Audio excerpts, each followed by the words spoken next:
the contact tracing and the premises, it has improved, but has it improved to the level that it can keep pace with MGCQ? Well, the contact tracing has improved.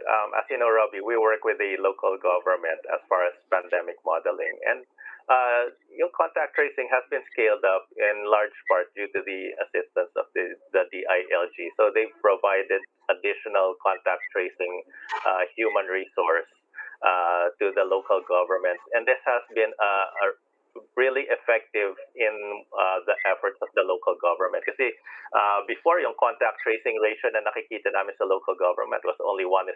That means each suspect, they're able to trace about 5 people.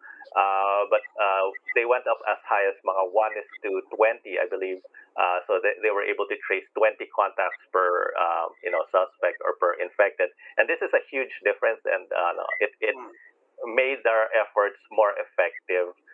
Of course, part of the reason why they were more effective was also because yung numbers natin have been stable. If numbers start to go up, it will be more difficult to retain that ratio. Siyempre, more infected, more contacts to be traced.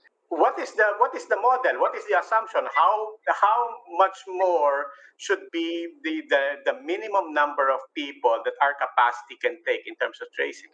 Well, as far as we're concerned, they do contact trace all those, for example, immediate household, neighboring communities, and work, and any of those that the person might list, as persons that they were in contact with.